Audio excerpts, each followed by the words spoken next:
Haunted Pacheco Pass. The road with a dark story to Pacheco Pass in California. Pacheco Pass is a mountain pass at an elevation of 417 meters, 1,368 feet, above sea level, located in the Diablo Range in southeastern Santa Clara County, California, USA.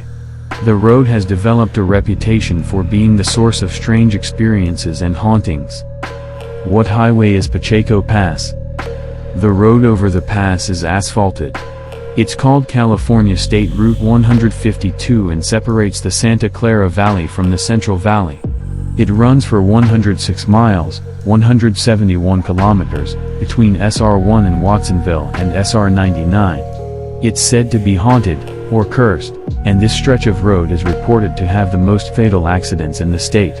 There are stories of supposed Indian massacres by the Spanish settlers in the 1700s. And from 1860 to 1880, the pass was known as Robbers Pass due to the two highwaymen that robbed, raped, and murdered travelers along the route.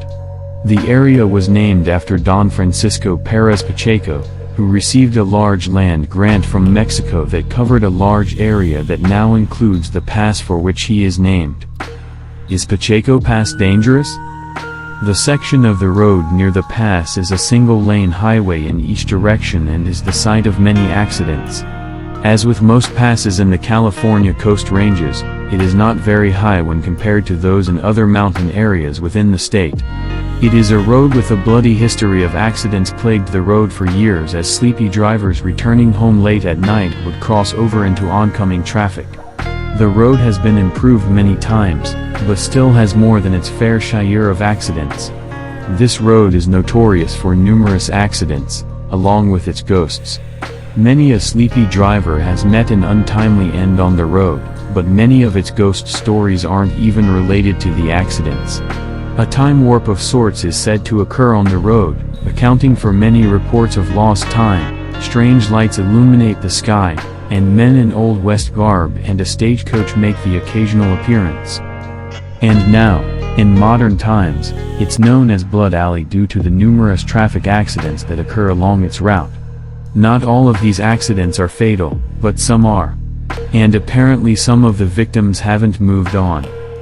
Blood Alley seems to have several spirits on its stretch of road. On the Old Bolsa Road, there's a story of a headless figure wandering aimlessly off the side of the road. It's said the ghost is that of a man who was in a car accident and was decapitated, and now he is searching for his missing head. Another story is that as you are driving towards San Juan Bautista, right after you pass the mission, you drive through a small grove of trees and on your left you will see an outcropping of rocks. Sometimes late at night, it's said the ghostly specter of a woman can be seen there. Apparently, her fiancé was killed in an accident on this stretch of road, and despondent, she put on her wedding dress and went to the scene of the accident where she climbed the rocks and jumped to her death. Unfortunately, for whatever reason, she did not join her beloved in the afterlife and she wanders the road looking for him to this day. Other miscellaneous sightings include a woman searching for her child, but when you approach her for help, she disappears. Witnesses claim to have heard the sound of a stagecoach and horses but have never seen the source of the sounds. There have also been reports by numerous witnesses of seeing a man in a black robe standing on the side of the highway, usually between Casa de Fruta and Bell Station. Written reports of seeing the figure go back at least several decades, and the figure was always seen late at night or early in the morning before sunrise. It's theorized that the figure could be that of a French monk, given the type of garb the witnesses described seeing him in. Another story I came across is that of a young Indian girl that fell in love with one of the local monks who helped find the San Juan Bautista mission.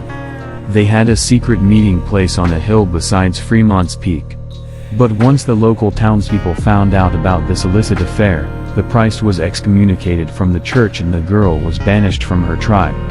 The priest went to their spot to find his beloved so they could finally be together. But when he arrived there he found her dead. Distraught, he killed himself. It's said you can see them both on the hill to this day. Whether this monk is the same spirit that was mentioned previously is unknown. And what haunted highway would be complete without a phantom hitchhiker? Claims of a young girl wearing jeans and a plaid shirt asking for a ride from truck drivers have been reported. The girl would approach a truck with a driver in it and ask for a ride. When the driver said yes, she would walk towards the front of the truck as she was heading towards the passenger side. The driver would wait for the passenger door to open, but it never would. When they would get out of the truck to look for her, she was nowhere to be found.